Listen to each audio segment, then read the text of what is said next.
이 정도가 이제 콧날개 연골이 잘 발달된 형태고요. 보시면은 굉장히 작죠. 굉장히 작고 발달이 안 돼 있어요. 그럼 우리가 뭐부터 해야 되냐? 콧날개 연골 재건술을 해야 되는데요.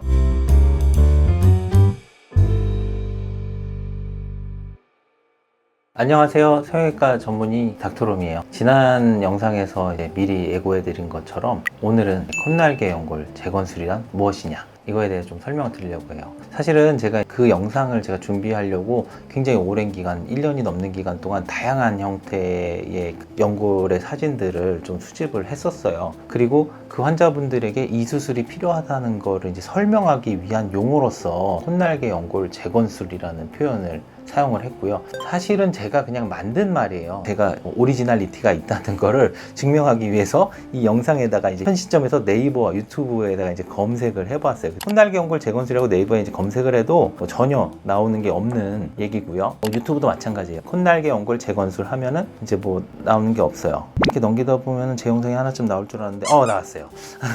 이거는 완전히 새로운 개념이라는 거. 근데 그렇지만 수술 자체가 새롭게 개발된 수술법이냐? 그렇진 않고요. 기존의 수술 방법들을 좀 응용한 수술법인 거는 맞고, 개념을 좀 새롭게 잡았다고 이해하시면 좀 더 좋을 것 같아요. 그래서 말 그대로 콧날개 연골을 만들어 준다는 의미예요. 그래서 이전 영상에 먼저 보시는 게 제일 좋고요. 그냥 간단하게 설명드리자면, 얼굴 모양이 다르듯이 콧날개 연골 모양이 다르다는 거예요, 사람마다. 그러니까 콧날개 연골 모양이 그런 교과서에 나오는 모양이 아니니까 내가 코성형을 계획하게 되는 거죠. 단순히 얘가 각도나 위치만 달라진 경우들이 더 많은데요. 그럴 때는 위치나 각도만 바꿔주면 돼요. 그런데 애초에 정상적인 표준적인 콧날개 연골의 해부학 구조, 나비 모양의 연골이 발달이 안 되어 있다고 하면, 이 경우에는 포커스 성형 이전에 정상적인 콧날개 연골의 구조를 재건하는 것이 먼저라는 거예요. 그래서 그 콧날개 연골 재건술에 대한 내용을 좀 자세히 다뤄보도록 하겠습니다.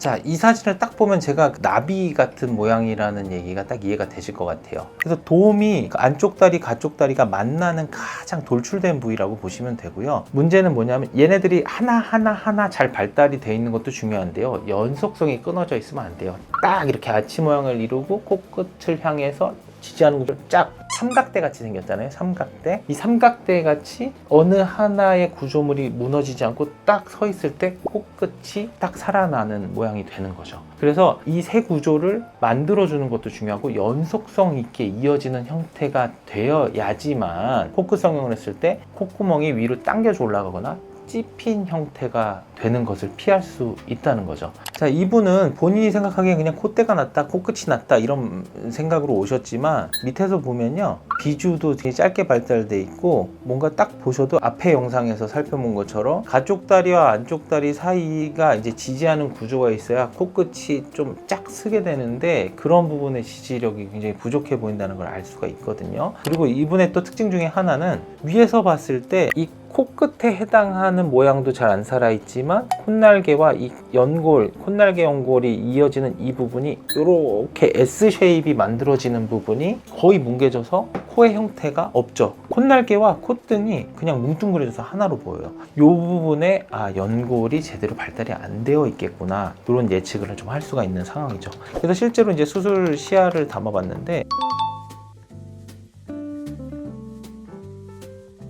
콧날개 연골이 이렇게 좀 발달이 안 돼 있는 거예요. 콧날개 연골이 지금 요만큼 밖에 없어요. 지난 영상에서도 보여드렸는데, 이 정도가 이제 콧날개 연골이 잘 발달된 형태고요. 보시면은 굉장히 작죠. 굉장히 작고 발달이 안 돼 있어요. 그럼 우리가 뭐부터 해야 되냐? 콧날개 연골 재건술을 해야 되는데요. 콧날개 연골 재건술은 물론 이제 비중 연골이나 다른 연골도 할 수는 있어요. 할 수는 있지만, 보다 좋은 재료는 사실 좀 탄성을 갖고 있는 귀연골이 좀 좋은 재료라고 생각을 하고요. 특히나 귀연골 같은 경우는 이런 컵 모양의 커브를 갖고 있기 때문에, 우리가 형성하고자 하는 이 콧날개 연골과도 굉장히 유사한 기본 구조를 갖고 있어서 효율적으로 콧날개 연골 재건술을 할 수가 있어요. 미약한 부분의 콧날개 연골에다가 귀연골을 이런 식으로 덧대서 정상적인 형태에 가까운 콧날개 연골의 구조를 만들어 준 거예요. 자, 여기 약간 베이지색 색깔로 보이는 애가 귀연골이고요. 여기 연골이 아예 발달이 안 된 부분에다가 이 귀연골을 덧대줌으로써 이 코끝을 지지하는 구조를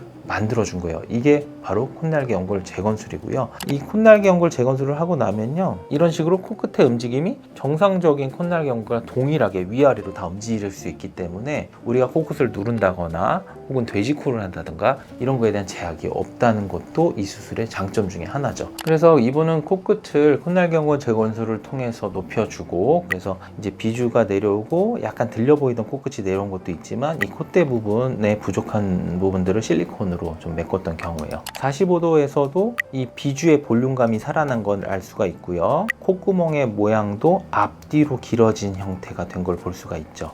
그리고 가장 크게는 아까 제가 콧날개의 가쪽다리가 발달이 안 됐을 때 콧등 쪽에서 보이는 콧날개와 콧등의 이 경계 부분이 약간 뭉개져 보인다는 말씀을 드렸었는데, 이분 보시면은 새롭게 재건된 콧날개 연골에 의해서 이 가쪽다리 부분의 형상이 또렷하게 윤곽이 생기면서 이렇게 윤곽이 잡힌 걸 볼 수가 있어요. 그래서 콧날개 연골 재건술은 단순히 뭐 비주를 높이고 코끝을 내리고 정도뿐만 아니라 코끝 의 윤곽, 콧등의 윤곽, 그리고 심지어 이제 비주의 지지력까지도 함께 좀 커버할 수 있는 보다 근본적인, 어떻게 보면 코끝 성형 수술의 가장 기본, 베이스라고 생각을 하시는 게 맞을 것 같아요. 자, 그래서 지금까지 이제 콧날개 연골 재건술에 대해서 실제 사례를 가지고 좀 자세하게 살펴봤는데요. 결국에 저는 이제 콧날개 연골 재건술은 뭐냐, 코끝 성형에 있어서 재료를 준비하는 거라고 생각을 해요. 최근에 되게 인기를 끌었던 흑백 요리사, 거기서 이제 흑팀, 백팀 나눠서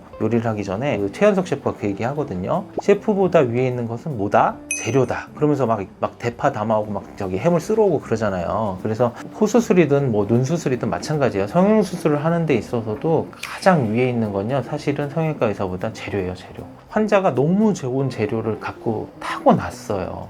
진짜 그런 경우는 의사가 복 받은 거예요, 어떻게 보면. 그러니까 어차피 수술이 잘 될 수밖에 없는 사람들이 되게 많아요. 그러니까 비포에서 재료가 좋아요. 근데 애프터는 당연히 좋을 수밖에 없어요. 근데 비포에서 이 재료가 부족한 것을 캐치를 해야 된다는 거고요. 그 재료를 뭐 외부에서 가져올 수도 있겠지만 내재된 재료가 가장 중요하기 때문에 이거를 먼저 캐치를 해서 얼마만큼의 내재된 재료를 잘 갖고 있는지 확인을 해야 되고요. 결국에는 코끝 성형에 있어서 가장 중요한 재료는 콧날개 연골이에요. 이 연골을 어떤 각도로 어떠한 위치에 있느냐, 이게 가장 중요하거든요. 그럼 그 전에 먼저 튼튼한 콧날개 연골이 있어야지만 성공적인 코끝 성형이 가능하다는 것이죠. 그래서 콧날개 형성이 미약하다, 그러니까 재료가 사실은 조금 부실하다, 이거를 수술 전에 좀 확인할 수 있는 안목이 저는 굉장히 중요하다고 생각하고요. 그리고 그것이 부족하다고 하면 뭐 귀에서 좀 더 나은 재료를 가져다가 튼튼한 콧날개 연골을 먼저 만들어 놓고 그 다음에 코끝 성형을 해야지 우리가 이상적으로 생각하는 그런 결과에 좀 더 도달할 수 있지 않나, 이렇게 생각합니다. 이상 닥터룸이었습니다. 감사합니다.